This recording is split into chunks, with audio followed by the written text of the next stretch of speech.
Thank you very much.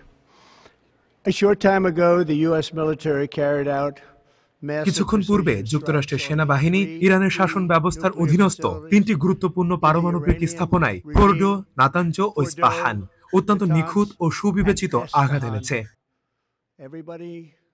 এই স্থানগুলোর নাম বিশ্ব বহু বছর ধরে শুনে এসেছে, যখন তারা ধীরে ধীরে এক বিধ্বংসী প্রয়াস গড়ে তুলেছিল।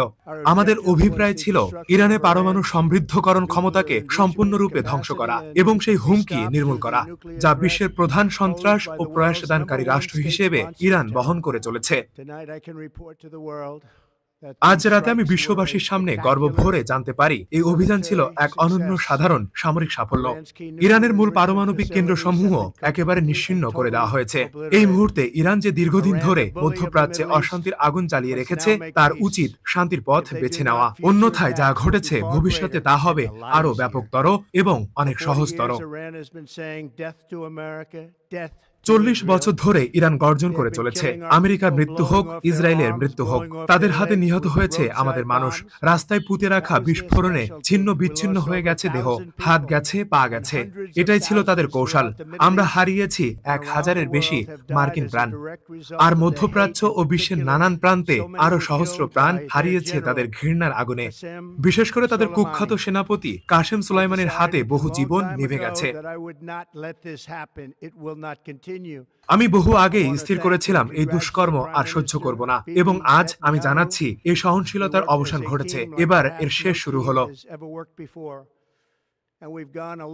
আমি কৃতজ্ঞ চিত্রে ধন্যবাদ জানাচ্ছি ইসরায়েলের মাননীয় প্রধানমন্ত্রী নেতানিয়াহুকে। আমরা একত্রে যে ঐক্যবদ্ধতার পরিচয় দিয়েছি তা ইতিহাসে বিরল। ইসরায়েলি সেনাবাহিনীকেও আমি সাধুবাদ জানাই তাদের সাফল্যের জন্য। কিন্তু সর্বোপরি আমি অভিনন্দন জানাতে চাই আমাদের সেই গর্বিত মার্কিন সন্তানদের, যারা আজ রাতে আকাশে উড়িয়েছিল আমাদের গৌরবময় যুদ্ধবিমান, এবং সামগ্রিকভাবে মার্কিন সেনাবাহিনীকে, যারা আজ এমন অভিযান পরিচালনা করেছে যা বিশ্ব বহু দশক ধরে প্রত্যক্ষ করেনি। আশা করি ভবিষ্যতে এই রূপে তাদের প্রয়োজন আর হবে না। আমি এই প্রার্থনাই করি। এছাড়াও আমি অভিনন্দন জানাই জেনারেল ড্যান রেজিন কেইনকে। তিনি এক অসাধারণ সেনানায়ক। তবুও আমি বলি, এভাবে চলতে পারে না। ইরানের সামনে আছে দুইটি পথ, একটি শান্তির, অন্যটি সর্বনাশের, যা বিগত 8 দিনের চেয়েও আরো ভয়াবহ হতে পারে। আমাদের কাছে এখনো বহু লক্ষ্য চিহ্নিত রয়েছে। আজকের লক্ষ্যটি ছিল সবচেয়ে কঠিন, সম্ভবত সবচেয়ে প্রাণঘাতীও। কিন্তু যদি তারা শান্তির দিকে না আসে, আমরা পুনরায় অভিযান চালাবো অত্যন্ত নিখুঁততা, দ্রুততা ও দক্ষতায়। এই লক্ষ্যগুলোর অধিকাংশই আমরা মিনিটের মধ্যেই চিহ্নিত করতে পারি। বিশ্বে আর কোনো সেনাবাহিনী নেই যারা আজ রাতে আমাদের মতো কার্যসিদ্ধ ঘটাতে পারত। কেউ না, কাছাকাছিও নয়। আজ যে ঘটনা ঘটেছে ইতিহাসে তেমন কিছু আর কখনোই ঘটেনি। আগামীকাল সকাল 8টায় জেনারেল কেইন ও প্রতিরক্ষামন্ত্রী প্রেস কনফারেন্স করবেন।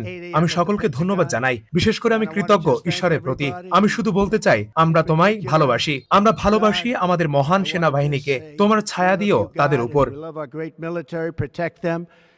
God bless the Middle East, God bless Israel, and God bless America. Thank you very much.